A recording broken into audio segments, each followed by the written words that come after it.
He gave her the tea, which was warm, fragrant, and mixed with something that shouldn't have been there, as he always did. Anna didn't flinch. She smiled, took the cup, and sipped. But this time, she didn't swallow. Before we continue, please write in the comments which country you're watching this video from. Enjoy the story. For the first 7 years of their marriage, Anna believed she was happy. She lived in a quiet town in upstate New York, in a white-painted house with blue shutters, nestled between pine trees and a winding country road. Her husband, Michael, was a respected dentist. He had a deep voice, polite manners, and a laugh that charmed everyone at dinner parties. To the outside world, they looked perfect. However, perfection can conceal things. The first time Anna felt something was wrong, it was subtle. She woke up one morning with a pounding headache and no memory of going to bed. She asked Michael if they'd had wine the night before. He said no, they hadn't. Said she must have been tired. She let it go. But it happened again, a week later. She remembered folding laundry in the living room, drinking the tea he'd made her. And then nothing. She woke up in her bed, still in yesterday's clothes, her mouth dry and her legs sore. Michael told her she'd fallen asleep on the couch and he'd carried her to bed. "You've been working too hard," he said, tucking a loose strand of hair behind her ear.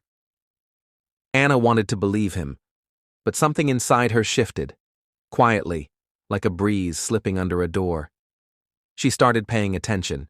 She began pretending to sip the tea instead of drinking it. She would sip from the cup before putting it down.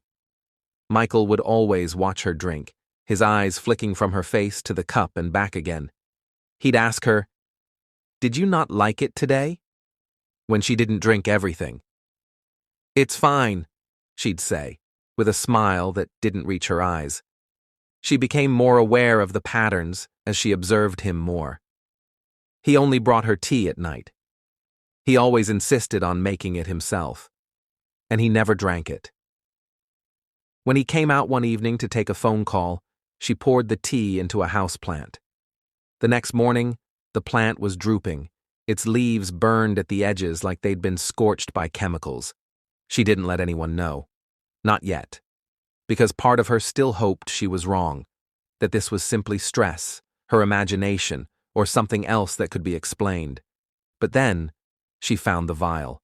A small bottle made of amber glass was hidden beneath rolled-up pairs of black dress socks in Michael's sock drawer.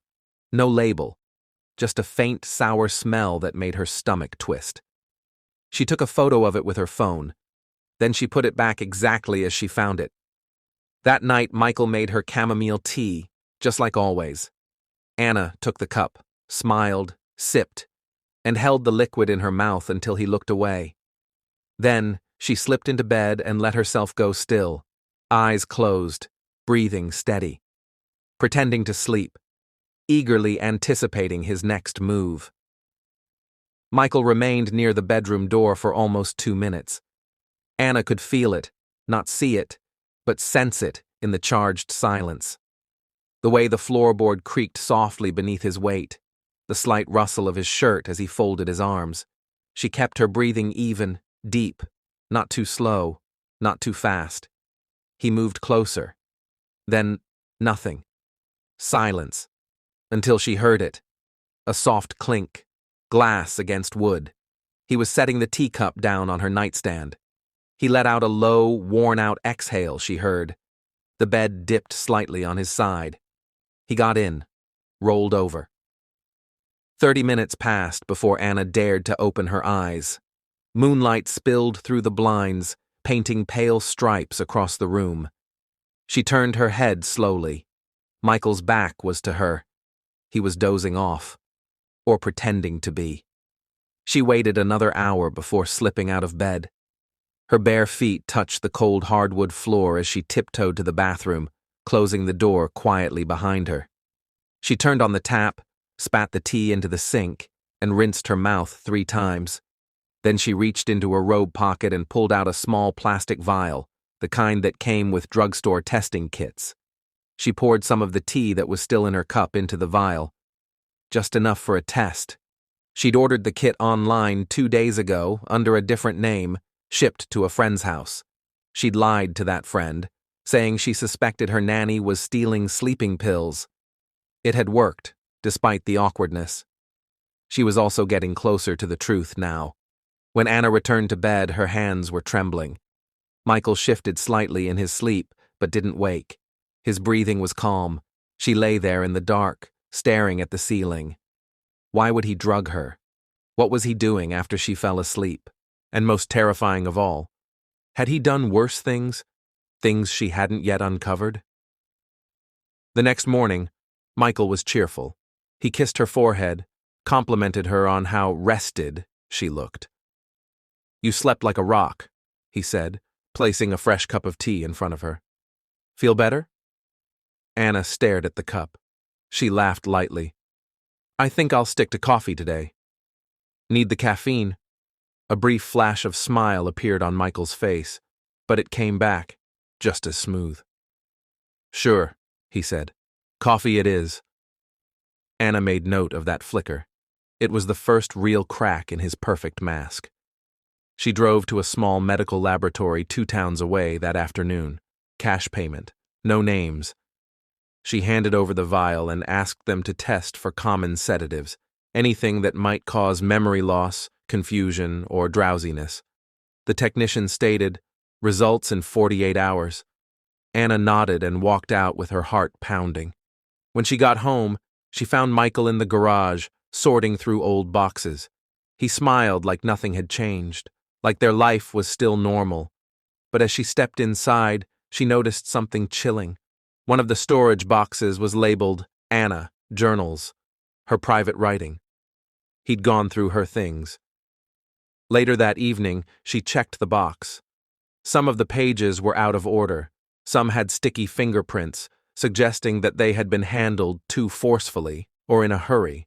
Additionally, one entry was missing. She knew because it was the entry she'd written the night James proposed to her, before he died. That journal was the only place she still mentioned James. And now that memory was gone. James had died in a boating accident 2 years ago. Everyone said it was a freak accident. The waves, the timing, the faulty life vest. But now, Anna began to wonder. She put a seal on it. Her mind spiraled. What if it hadn't been an accident? What if Michael had been removing pieces of her life? Slowly, carefully, one memory at a time.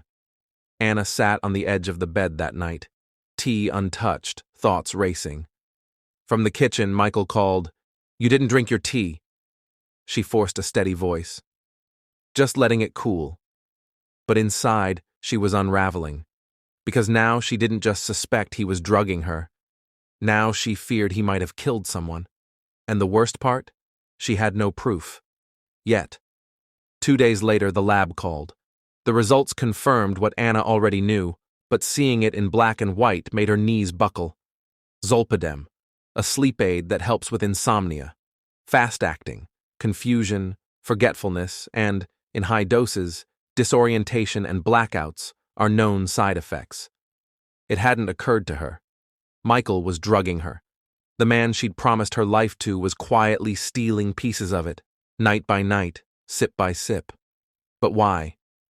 She was unable to contact the police. Not yet. A single vial wasn't enough. He was a respected member of the community, charming, clean record. She could already hear how they'd dismiss her. Maybe it was a misunderstanding. She needed more. Anna began watching him, closely. She inserted a small voice recorder into the smoke detector in the hallway. Hidden cameras disguised as air fresheners went in the living room and kitchen. She changed her phone's passcode and stored her files in the cloud using a burner email she kept secret. Michael noticed her distraction. "You've been quiet lately," he said one morning, brushing her hair back as he passed. "Is everything fine?" She gave a nod. "Just tired." He smiled. "You should let me make you something to help you sleep." Anna's stomach turned. Later that night, When he thought she was asleep, she caught him pacing the hallway, observing her door. At 2:14 a.m., the camera in the kitchen caught him rifling through the junk drawer, pulling out a small black USB drive and slipping it into his pocket. It was gone by morning the following day. She looked in every coat pocket and drawer. Nothing. What was he hiding? She then discovered something even worse by accident. In the roof. Anna had gone looking for a box of old Christmas decorations, just to feel something normal. What she found instead was a locked metal filing cabinet pushed behind old luggage. She broke the lock with a hammer. Her hands shook. Inside were documents, dozens of them, printouts of emails, photos, financial records. They weren't, however, about her. They were about James, her ex-fiancé, the one who died 2 years ago.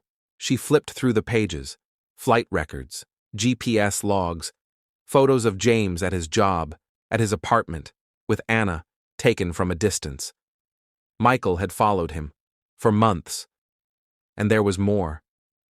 James had sent Anna a letter 2 weeks before he died, a handwritten apology for leaving and a plea to meet. Anna never received it. But here it was, unopened. It had been taken from Michael. She dropped to her knees. Had James been trying to come back to her? Michael had been aware? Suddenly, everything made sense. The manner in which Michael had entered her life following James's passing. How he always seemed available, patient, supportive, like he'd been waiting for her to be alone. Had he orchestrated it? She couldn't breathe. Anna clutched the letter to her chest, tears blurring her vision, the attic air thick and suffocating. She crawled back down the stairs with the letter and one of the photos. She placed them under the floorboard beneath the bed, a loose plank only she knew about. She needed a plan. The cameras weren't enough. The drug test would not demonstrate motivation. But this was a pattern. She wasn't just under Michael's influence. He'd been removing people from her life. And she was next. That night, Michael sat across from her at dinner, smiling like always. His eyes warm, his tone gentle. But she saw it now. Everything was a performance. The manner in which he inquired about her day, how he cut his steak, and how he served her wine but never drank his own. Every gesture rehearsed. "Anna," he said softly, "we should plan a little getaway, just the two of us. Maybe rent a cabin up north?" She forced a smile. "That sounds just right." Inside, she screamed, because if she went with him, she might never come back, and she was running out of time. Anna didn't sleep the night he mentioned the cabin. She lay awake, staring at the ceiling, counting the seconds between her breaths. Michael had never suggested a spontaneous trip before, not once in 8 years of marriage. Now he wanted to take her somewhere remote, alone, and off the grid. No cell phone service, no cameras, no one to hear her scream. She had to move with care. If he even suspected she knew, he might act faster, and whatever he was planning, she couldn't give him that chance. The next morning, she played her role perfectly. "Let's do it," she said cheerfully as they stood in the kitchen. "I've been needing a break." Michael's smile was slow, controlled. "I'll take care of everything." Of course he would. He started packing only the essentials that afternoon. He said, "Don't worry about a thing. You relax. I've got us covered." That meant that he didn't want her to have access to anything that could help her escape. Anna understood. So she made her own plan. She started slipping necessities into her handbag, slowly, so he wouldn't notice. A burner phone with a GPS tracking app, a flashlight, a pocket knife, cash, and the letter from James. She even tucked one of the camera SD cards into a tampon wrapper and sealed it shut. Michael would never check there. Before they left, she took one last look at the house. The normal life she had pretended to live. The place where everything had felt safe, until it wasn't. By the time they reached the cabin, the sky was bruised with dusk. It was miles away from the main road, hidden deep in the woods. They followed a dirt road with only one lane through twisted trees and brush to a solitary wooden building with shuttered windows and no visible neighbors. Anna stepped inside and felt a chill crawl up her spine. The air was stale, the silence too complete. Inside, the cabin was cozy but eerily bare. Just one bedroom, a fireplace, and a table set for two. No cell signal existed, no landline, no escape. Michael moved around like he knew the place well. "This used to belong to an old patient," he said. "She left it to me in her will." Anna forced a smile. "Lucky you." Dinner was simple: canned soup, bread, and tea. She knew better than to drink it. Instead, she spilled it behind her back while he looked away, letting it soak into the old floorboards. Her hands trembled, but she kept her voice light. "I think I'm going to lie down," she said after dinner. "That tea hurt a lot." Michael looked pleased. "Yes, of course, I'll clean up." She walked slowly down the hallway to the bedroom, careful not to look back.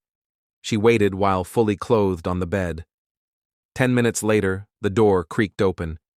She felt him standing there again, just like at home, watching. Then footsteps moved closer. He leaned down. She could hear his breath near her face. He whispered, "You always sleep so deeply." "It's almost too simple." Her heart thundered. He was confirming it.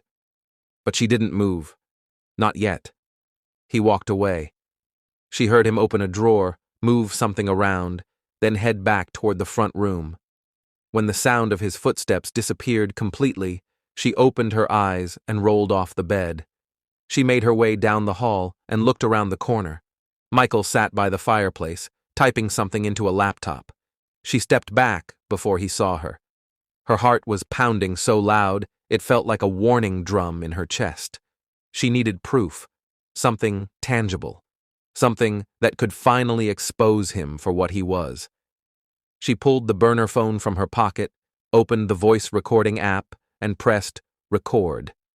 Then she walked down the hall silently until she was just close enough.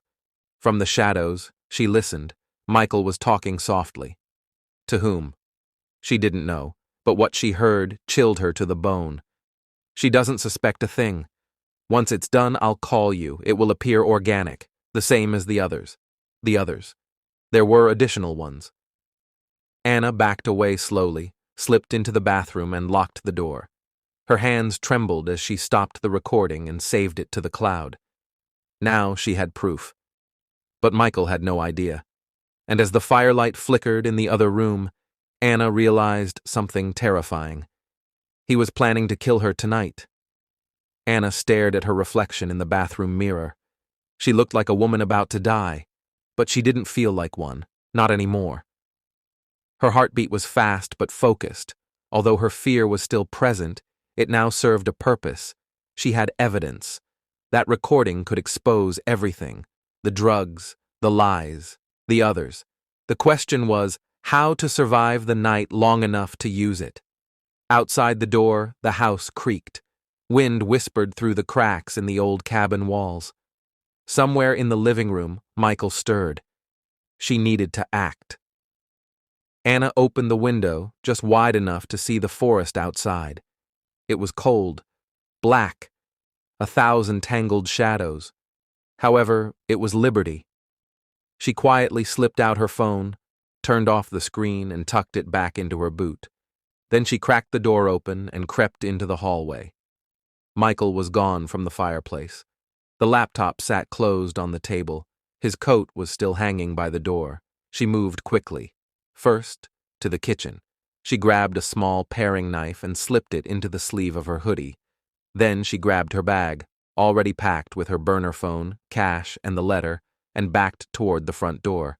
But just as she reached for the handle, she heard it, his voice behind her, low, calm. "You weren't asleep." Anna froze. He stood in the doorway to the hall, a shadow draped in firelight. He wasn't holding anything, but his presence felt like a weapon. "I was going to wait," he said, stepping forward, "but you made it too easy." She said nothing. Her hand tightened around the knife hidden in her sleeve. Michael sighed. Why couldn't you just let it be, Anna?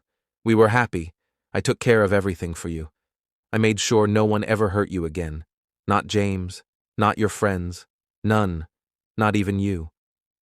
Anna's mouth was dry. What happened to James? Michael's eyes gleamed. You already know. She nodded slowly. And the others? He smiled, cold and hollow.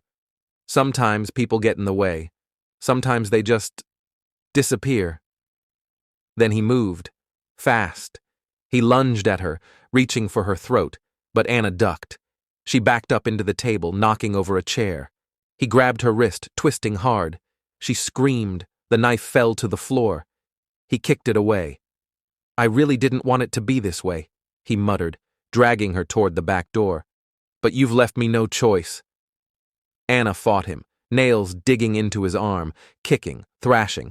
Although she had one advantage, he was more powerful. He didn't know about the GPS, and he didn't know she'd texted her location before dinner. Michael shoved open the back door. The forest yawned in front of them, dark and endless. He dragged her across the porch. But then, headlights, blazing through the trees. A vehicle roared down the dirt path, tires chewing up leaves and gravel. Michael froze. Anna didn't. She threw her elbow into his ribs and bolted, toward the illuminations, toward the sound of slamming doors and voices shouting her name. They were surrounded by deputy. Hands where we can see them! Michael stepped back, hands in the air, eyes wide. Anna collapsed into the arms of a female officer, shaking, crying, but alive. The GPS app had done its job. The audio recording, sent to the cloud, had done the rest. Michael was arrested on the spot. They found the vials in his car, the laptop filled with surveillance files, the journal entries he'd stolen. Additionally, additional names, missing or presumed dead women. He had been careful, but not careful enough. After 3 months, Anna stood in court, eyes locked on Michael as the verdict was read. Guilty. Multiple counts. Drugging. Attempted murder. Obstruction. Stalking.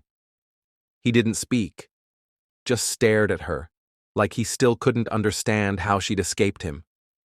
However, Anna now knew the truth. She had never been weak, only cautious, only quiet. Anna now lives under a different name in a different town. She still sleeps with the lights on sometimes, still checks every drink twice. But she's free. She's alive. And she's no longer afraid to trust herself, because the moment she stopped pretending to be asleep, she woke up to the truth.